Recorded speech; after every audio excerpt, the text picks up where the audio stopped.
Why are most gacha games terrible?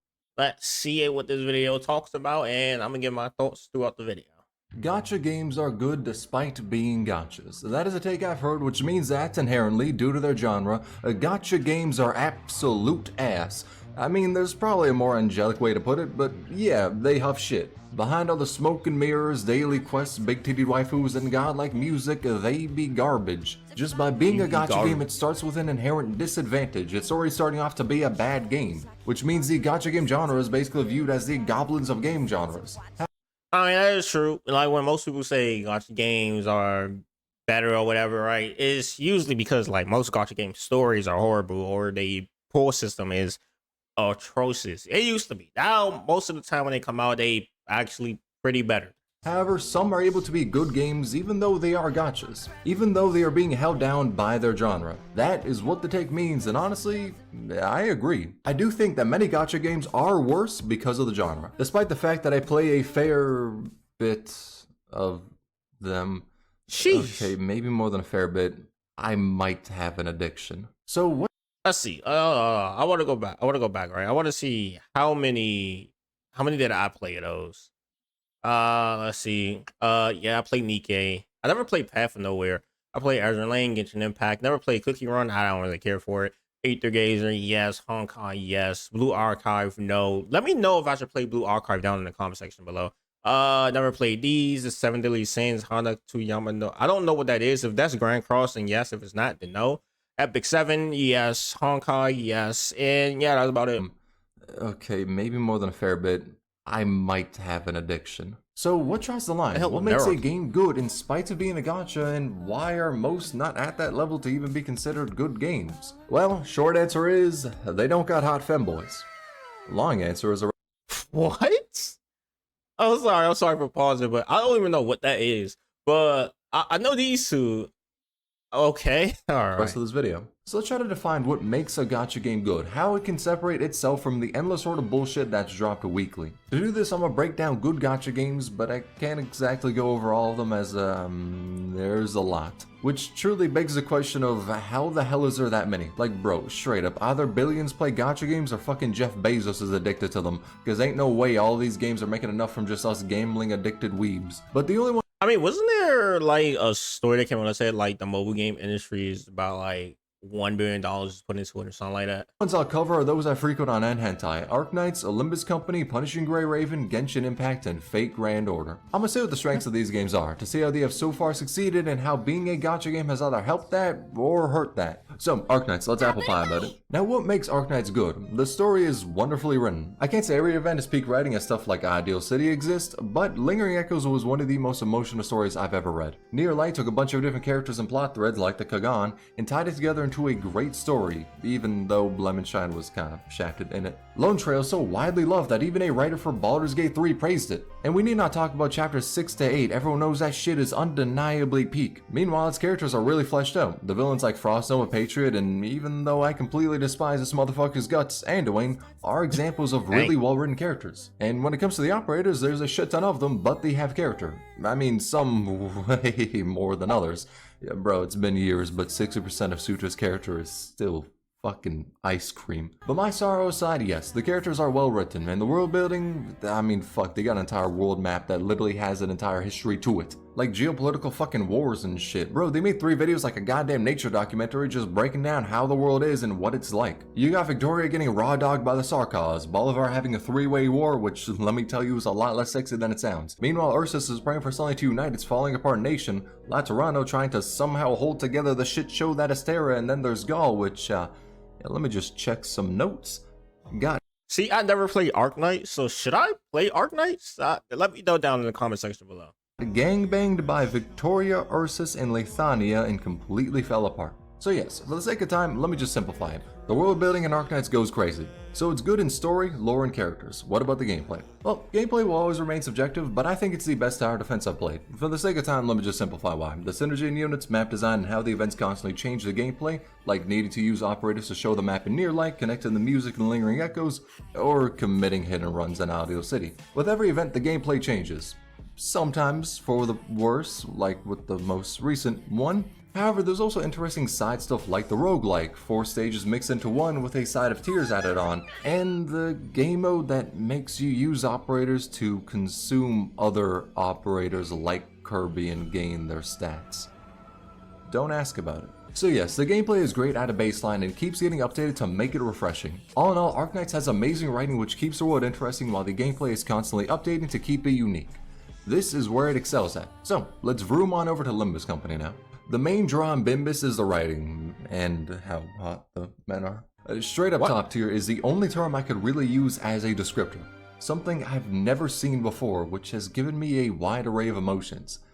I never thought I could feel that certain way until Limbus Company came in with its amazing cast of men. Let's talk about the story now. So Limbus Company takes very important and very human problems and explores them within its story. Like how Canto 5 is a story about one's meaning in life. Limbus Company is taking its cast of 13 sinners and showing their development, showing how they've changed within the story or how they are going to change. And to do that, it goes through very relatable topics, like how Canto 4 is a story about getting over depression. It takes these very personal topics and goes through them with the most extreme settings, like fighting a gigantic fucking whale that is bigger than Hoyo versus very obvious favoritism towards Honkai over Genshin. So yes, the setting is great and already has a shit ton of we all know it's true.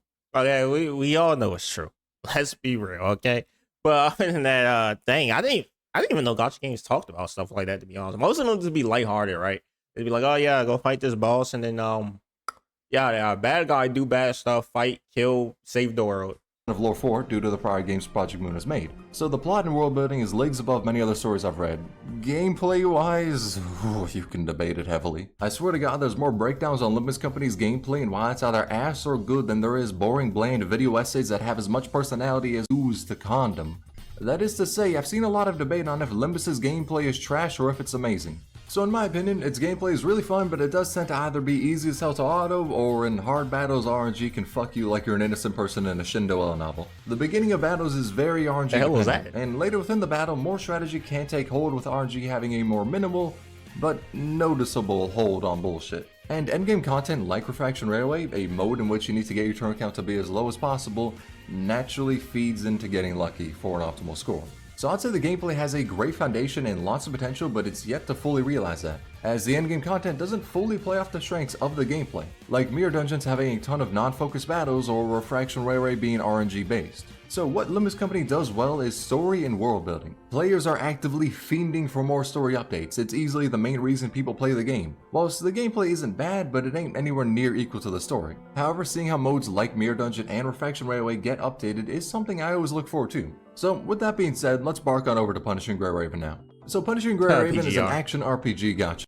I just need to play PGR again. I mean, the only reason I don't play it that much is mainly because of one thing and one thing only. It's the combat system. Like, I know it's a good combat system, but I don't want to match what you gotta match the stuff, and it's too much for me, man. I can't deal with it sometimes. The strengths are simple. Vera, the goth mommy, Vera with a ponytail, the mid-drift warrior, and yes, you've guessed it, this beefcake of a man.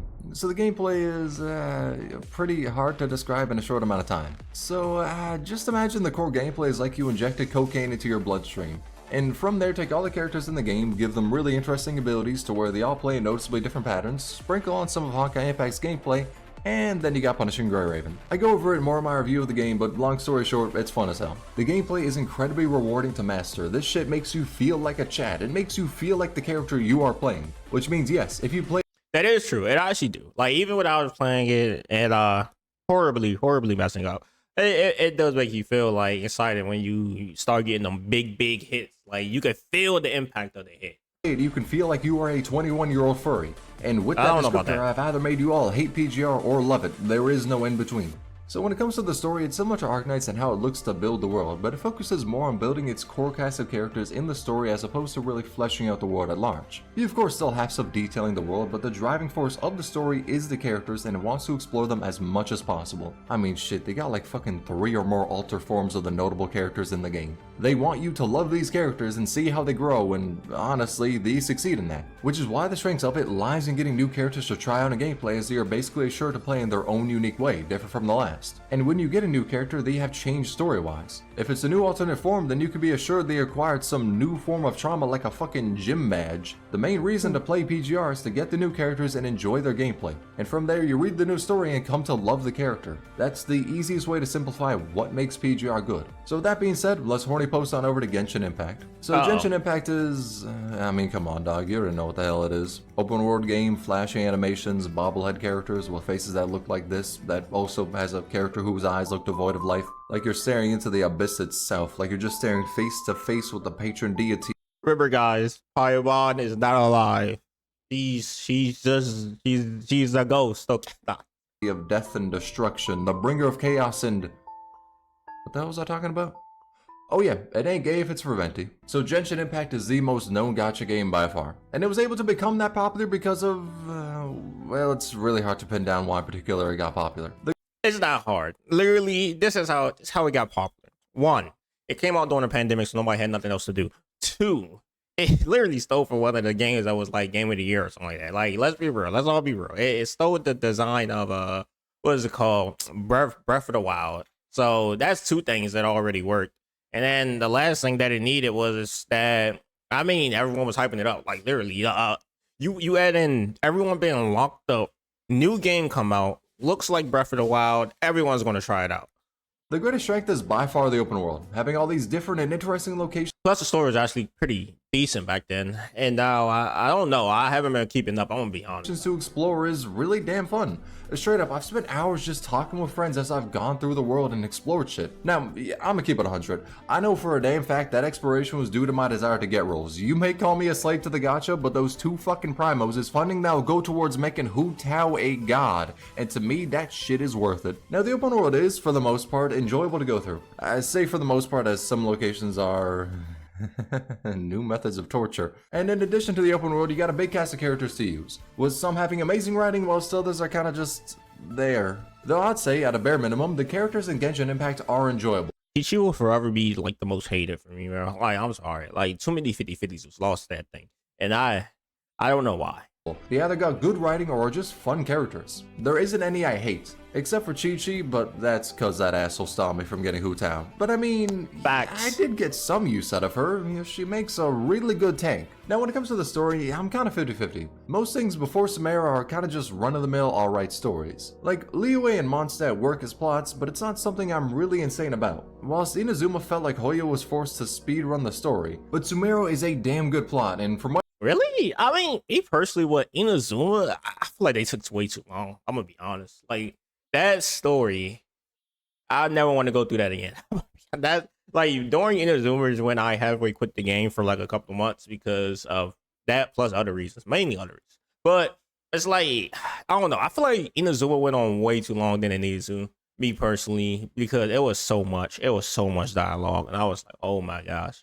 Like Mondstadt obviously didn't have that much. That's when the game first come out. And then with Jean-Lee Ruse, I forget the name right now. Like I said, I barely been on that game for like months now. That was like, it was all right. It was fun. But Inazuma was a little too much. And then Samara was like, bro, it's just the yapping don't stop. They keep saying the same thing over. Like, I know you're stuck in the dream, but come on. But, you know, that's just my opinion, though. might have heard, apparently And obviously Farina Territory was the best one ever so far yet. Fontaine is even better than that. Though to me the lore of Genshin has always been better than the story. Like on one hand, yes, it's nice seeing Venti with the most shit-eating grin on his face. But on the other hand, I kinda really want to see the Archon's Fortnite Battle Royale that shit. But to me, Genshin's strength lies in its characters, exploration, lore, and story. You get a new region and immediately you got a shit ton of stuff to... Sorry for pausing again. You know, that actually would be cool if they have all four, all the Archons that we met over the years come together at Snezhnaya and like just go ham on her. Like that would be fire. That would be actually pretty decent. That would be cool. Honestly, that would bring a lot of people back. Explore. New lore being dropped about how a bunch of cool ass shit is happening 5,000 years in the past, that is. But there's a ton of new characters who you've seen leaked 10 months prior that you get to see interact in the story. The story that then builds upon that region and adds to the world building of the game. That is where Genshin Impact excels at. Now, gameplay is its entirely own thing that I'm not covering in this video unless it becomes an hour long. Long story short on that front, some people love it, others don't. So Genshin strengths detail. I mean, I don't see Genshin Impact's like combat is that hard to like explain. You literally just like I mean, me personally, it's just you see character and then you use character to kill. Yeah, I most of the time you see character, you hit them with Raiden Shogun, and you hope that it just one shots them if your Raiden Shogun is that strong. But if not, then yeah, just use one of the good team comps like freaking what's his name or what's her name, the Dendra Archon, whatever her name is. Just use her, and then her team, you'll be good. You'll wipe through most things anyway. Detailed, let's Owashija on over to Fate Grand Order. Now, when it comes to Fate, see, like I want to play this game so bad, but then I made a poll and everyone was like, "No, you shouldn't. It takes souls or whatever." But it's like the only thing is it don't have a pity system, right? That's the one that don't have a pity system, so I'm kind of scared. Yeah, this is difficult. As with all the games prior, I was able to say how it succeeded within a couple of different areas, such as having amazing and different gameplay, but for Fate, dog, I'ma keep it 100, the gameplay is ass. And I don't say this from a place of malice, at this point I'm basically a fucking Fate streamer, right? I say this because, yeah, when it comes to the gameplay, I would not play the game solely for it. It really just boils down to, do you think you can kill this wave with this NP? Then do it, loop it for the next two, and eventually the battle will be over. Sometimes boss fights are genuinely enjoyable, but for the most part it's a very run-of-the-mill turn-based combat system. And hell, it's not really redeemable when it comes to many other aspects. Like, there's not a lot of quality of life. Fuck, there isn't even a goddamn auto in the game. Players deadass had to make a program that can scan what is on your screen and from there properly auto the game for you. And what? Oh, no way. No way they don't have an auto in the game now. The gacha system is absolute ass, bro. A deadass takes 300 pulls to guarantee a 5-star unit, and it's a 1% chance for them to get rolled. So 1%? Oh my gosh. You know what? I'll take about all the problems that I said that Genshin Pity System had. Yeah, that's something. That's something that I never want to witness. Never mind. I'm gonna say it. FGO is ass. It fails in many different areas to the point where it's really hard to recommend people to get into it. Hell, my server tried to warn me of it like the plague because them motherfuckers play it daily. Hey, even my subscribers like yeah, you might want to stay away from that, coach. I was like, that's tough. So, with it failing in many different areas, why is it still one of the most successful gachas? Hell, why is it debatably the most successful gacha? Well, that's because of one reason, the story. And also the IP is just that strong, but yeah, mainly the story. Fate has an incredibly long-running story that...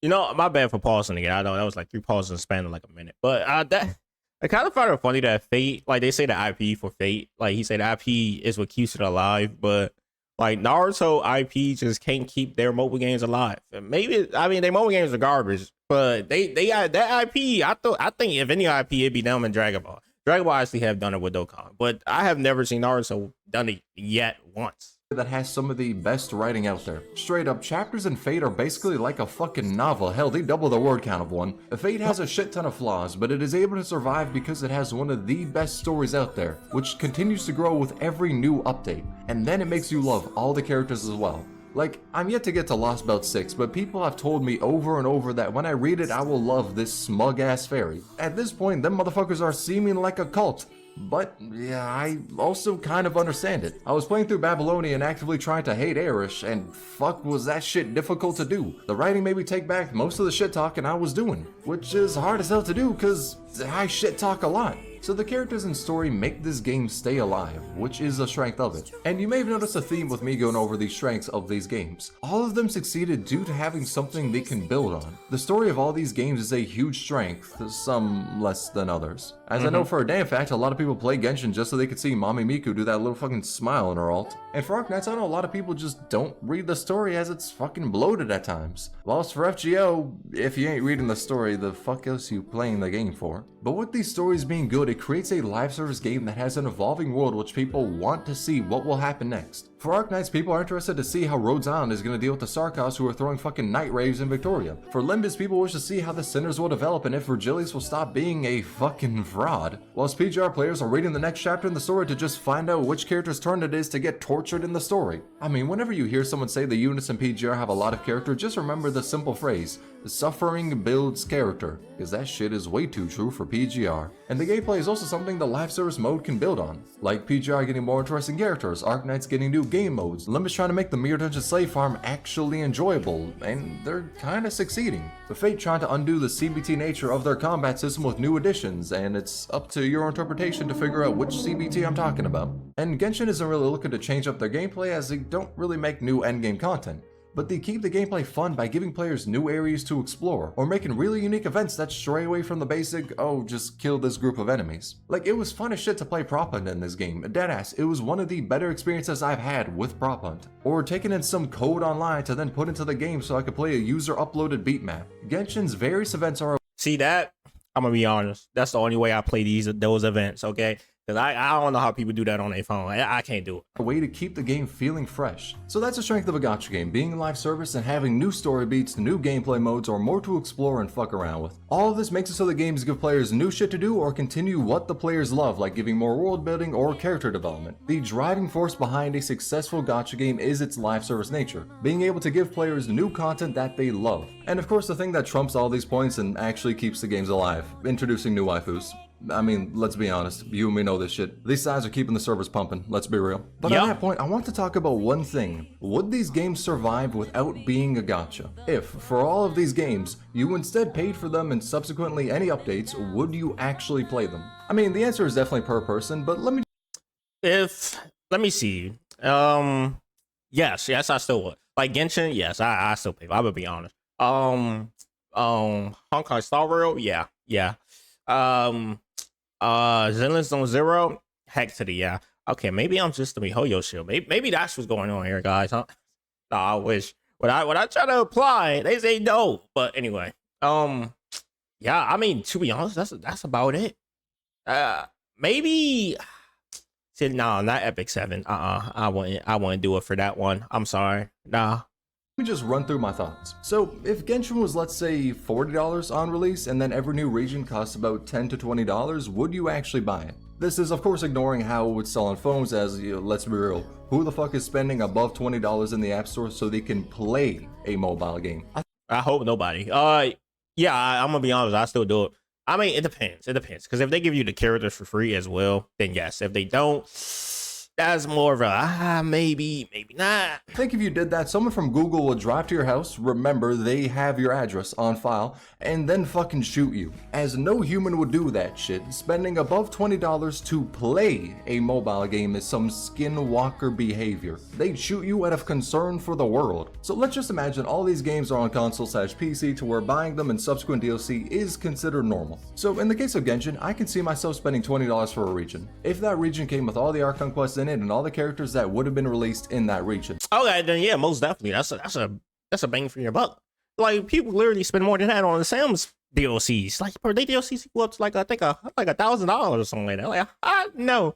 Like if you bought Sumeru, you'd get Nilu, Wander, the Cabbage Child, and then you try your best to delete Dehi off your account. But I can see myself paying for that. It would be worth it. Granted, some shit like Inazuma, I don't fully know if I would. But spending that amount for Sumeru or Fontaine is definitely worth the price in my opinion. But that doesn't really work for, let's say, Arknights. When it comes to Arknights, I doubt many people would spend $10 on a DLC for one of the events, as in some of them, the amount of gameplay you get is not really worth that price. I mean shit, that means 6 events would cost the same amount as Modern Warfare 3.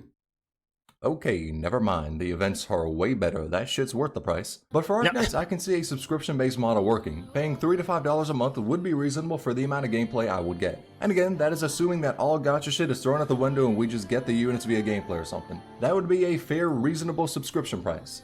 And I mean shit, one gacha game already does that, Limbus Company. Well, it's not exactly one-to-one, but it's really damn similar. So every new season has a battle pass which you can buy for $11. From there you get a fuck ton of crates that give you shards which you can then use to exchange for units, without having to roll, at all. There is a limited banner system that got introduced recently, but whenever a new limited banner happens, there's like 4 in a year, you can shard all the prior banners as units for free. You can still get those crates for free, but it's 3 times quicker to get them if you get the battle pass. Which means that Limbus is pretty close to being a subscription-based game. If anything, it would be more accurate to say it's a free game that has a premium where if you spend $11, you can get everything in that season by just playing the game and maybe needing to grind a bit. But no or very little gacha is needed. And if you don't get the pass, then you can still get everyone, but you'll need to grind more. Hell, a lot more, honestly. but that's a topic for a different video. Though that model works really well for the game. It is really close to a gacha game that has gotten rid of the gacha in favor for a more DLC styled approach. I think it would be really cool to see more gacha games take this approach to monetization. Make the game free, but if you pay X amount for a season, then you can reasonably get most shit in it without needing to gamble. I think that would be great. I also think that shit is never fucking happening. Let's keep it real. Oh hell no! You know what's only they make on people that don't know. Look. It's a reason why Genshin made, I think, like $1 billion. Okay. Some banners on their own make more money than a. Like look at that, 31 million, and that's down. That's down from November to December. Like that's crazy. Nikkei, like that's insane. Season pass would. The model is lucrative. Why else do you see so many companies making gacha games? It's because gambling equals money. You take that away, these games do become better, but they make a lot less. Though yes, having gachas be free to play and making it so if someone spends $10 they get all the characters within a season would be great for the people who play the games. But due to getting paid less for that business model, we can see why motherfuckers ain't ever gonna do it, even though it would make the games better. Except for maybe PGR. Because with PGR you're able to get like 95% of the future characters for free. As long as you play the game, it'll give you enough to get them. So that's one where I wouldn't want to pay to then get all the characters, as I can already do that shit for free.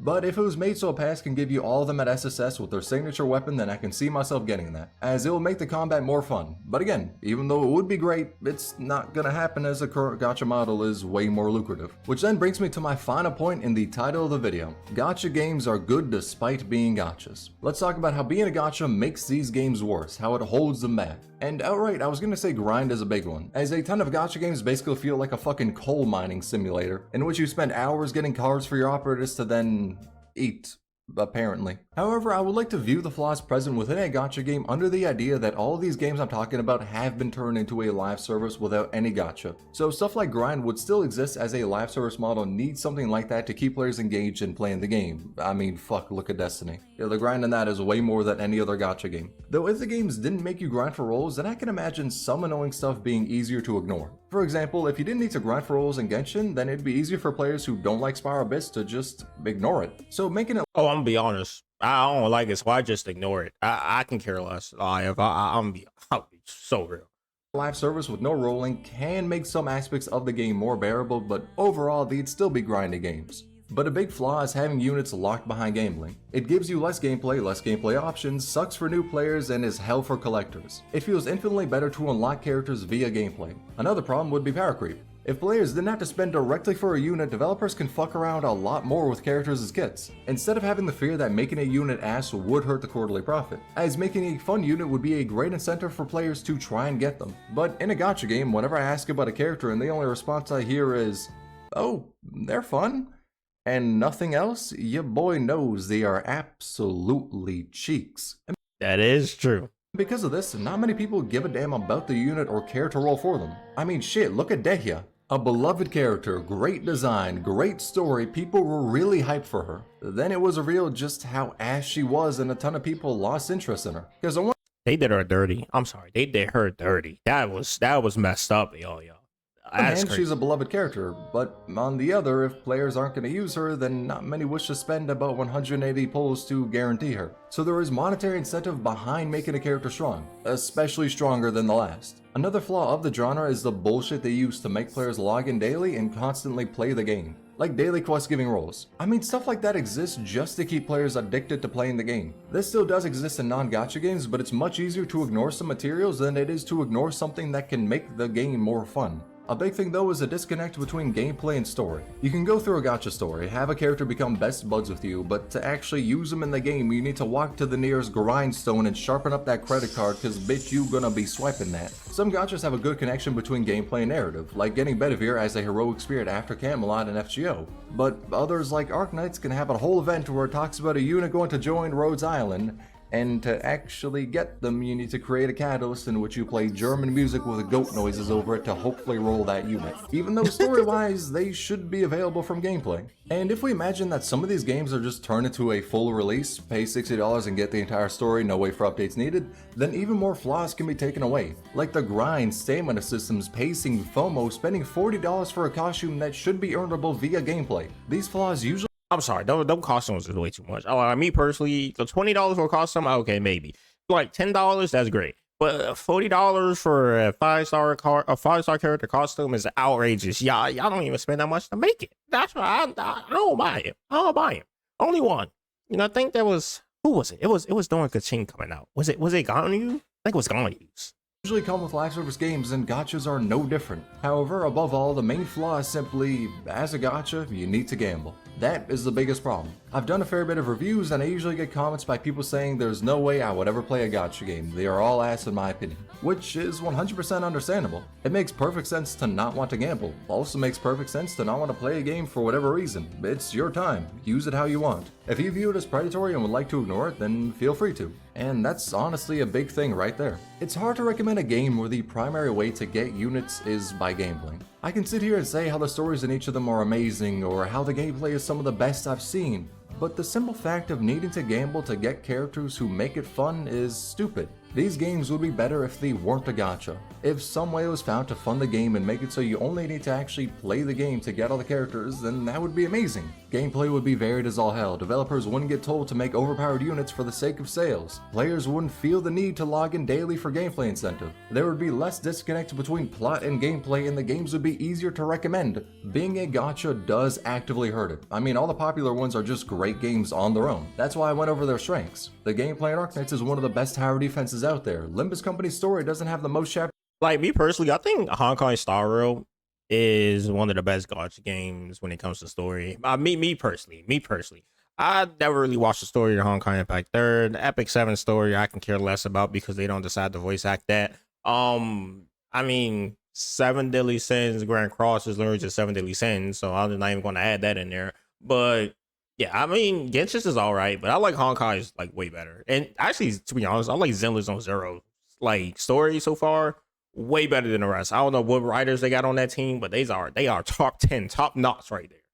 Chapters to it yet, but has already hit harder than many other stories I've read. By the way, subscribe. What are you doing? Subscribe.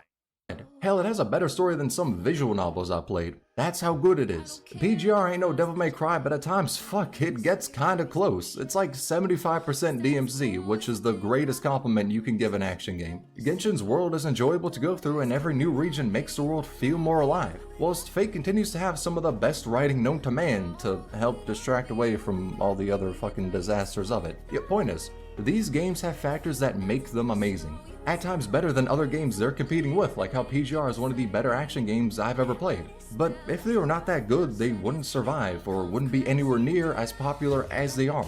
I mean, fuck, who would want to play a game where you need to gamble in it? Well, unfortunately, a fair bit of people would. But what I'm trying to say is that most popular gachas have a reason behind their success. They have something that redeems it. Many of them need to be better than their full-price competitors. To have a good or successful gacha, you need to make an amazing game. Some aspect has to be godlike. Some games it's an amazing story, others it's great gameplay, and some just need fat titties. Yeah, long story short, the popular Nikkei. Now I love that game as well, but we all know the truth. Other gacha games are great at their core, but are held down by all the bullshit that comes with their genre. If Nikkei's story is actually pretty fire as well. Let me take that back. That story is amazing also. If they weren't gachas, then they'd be considerably better games. Imagine Genshin having all regions out on release, and to get the characters you simply had to play their quests or unlock them via the story. To get out, I'm gonna be honest, I don't think I would ever play it. All out on release, some of them things take 8 hours to complete. And then okay, hopefully let's give them the benefit of the doubt that they probably like delete the side quest, right?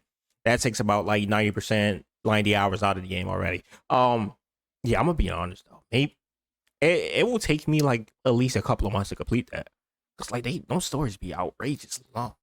Ayaka, you have to finish Inazuma. To get Hu Tao, you need to go to Wu Wang Hill and figure out what shit they be smoking up there that's making them see ghosts. To get Zhao, you scientifically devise a way to make people get taller, which then makes them praise you like a god. And to get Chi-Chi, you don't. What if in Arknights you were able to go through all events That's a word we all wish we had. when you wanted? So instead of reading Mario Neural and waiting more than a year for the continuation of that story, you can just read it immediately afterwards. We also wouldn't have stories that feel pointless, like how Mansfield Break was kinda just there until we learned more about Columbia. I mean, even with knowing more about Colombia, that shit kinda still feels unimportant. And what if in PGR we got the new unit when we progress to that story? Like getting Vera Garnett when we reach the last spark. It would make the power creep feel more natural as it just leads to the progression of the game. So yes, being a gacha makes games worse. The popular ones are able to excel as at their core they have something that is much better than many of their competitors. But they would be better games without being a gacha, despite them already being great games. And that's why I think gachas are inherently bad games. They start off shit because of the genre, cause deadass, who would play a game where you gamble for gameplay with no redeeming aspects to it? Then they cook somewhere like PGR's gameplay, Olympus' story, Genshin's world,